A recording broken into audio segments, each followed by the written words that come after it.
AprilGReviews of Into the Night Radio and TV.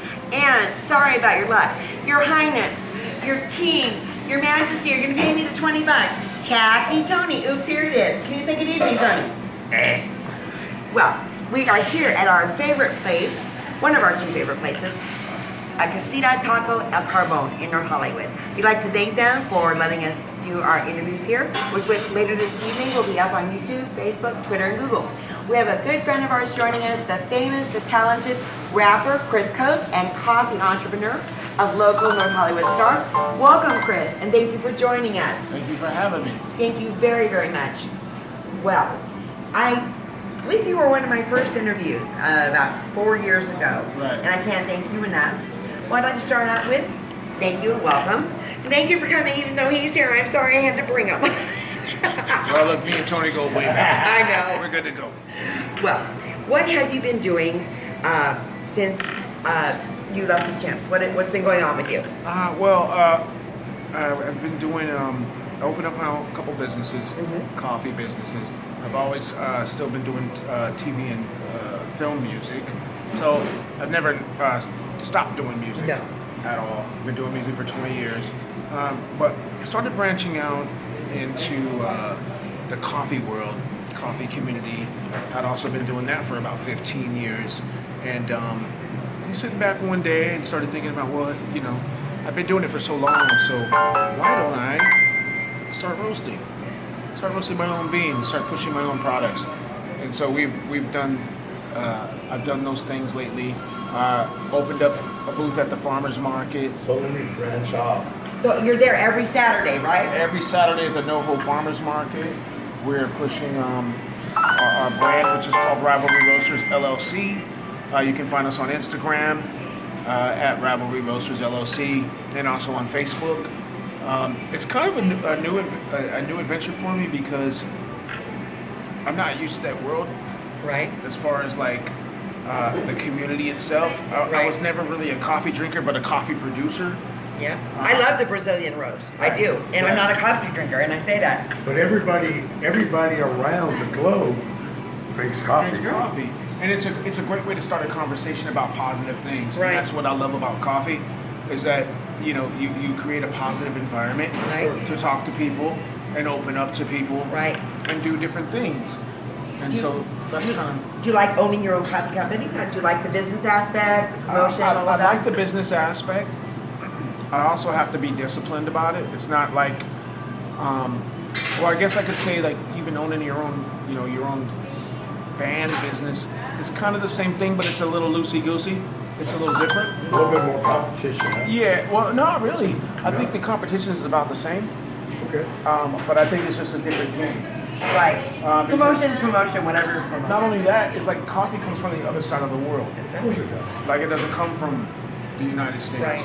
You can grow your coffee over here, but it's not, I don't know any really successful coffee companies that get their coffee from the United States. Right. And so it's a different ball game.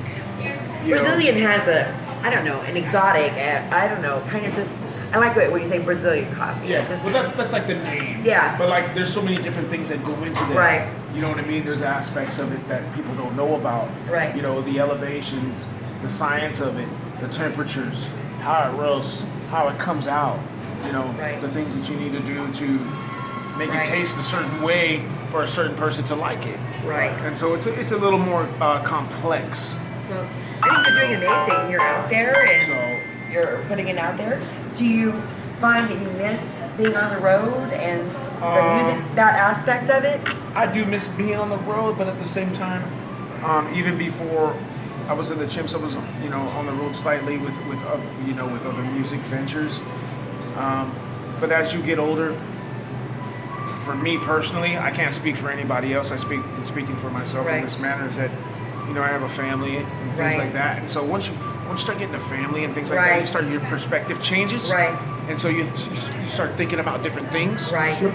And so that was kind of what inspired me to be like, okay, let me create a business that I can work at home. Right. That I can do at home, but still stay in the music. Like I still have music out on TV, on Netflix and all that stuff. And so you can always you'll hear my voice everywhere. I'm Offended is really good. I listened to that today, and you can find that on his page, and I'm going to put it up all over ours. That was a solo project, correct? Yeah, well, that's a kind of a conglomeration between another one of my friends from Sacred Mixture, where we do comedy videos where we just have fun. Right. You know, because before there was the pressure of music where you're like, oh, I gotta get a deal, I gotta get a record deal. But having fun just writing comedic videos still helps me be creative. Right. But then we just have fun with it. Right. And there's no pressure, so we can do what we want. I think you write the best things when you're not under pressure. Yeah, because you just have fun with it. Sure. And so that's why I feel like Grocery Store Gangster was another one. Yeah, I saw that one. Grocery Store Gangster and what's the other one? I'm Offended. Yeah. Check them out. They're on YouTube, correct? Yes, go to YouTube and search Sacred Mixture. They're there, and there's other videos up there that we did and fun stuff. No pressure, just having fun, and doing good things. Sure. Now, you said that you were writing. Do you write jingles or songs for any current TV programs, or? What I do is I present catalogs to music supervisors and they do what they want with it. Right. You know, so I just continue to write. I get hired to do certain things, and just put the music out there. I don't really advertise it because it's just music is a job for me. It's not necessarily like I'm not like, oh, come look at me, come look at Chuck P. Right. It's just music is a job for me. When music is a job for you, you just write the music, you know, and get the cash. That's right. And I can say that. But I don't have a problem saying that I do that because I prayed for most of my life to just do music as a living, not necessarily to be famous or anything, but just as a job. Right. Well, where can we find all the information about your coffee? Well, you can go to rivalryroasters.com. We have a beautiful page. We have all of our coffee up there. You can go to our Instagram, which is Rivalry Roasters LLC. You can also go to our Facebook page at Rivalry Roasters, and that's where you'll find everything that we're doing. We're doing really interactive things, and we're also doing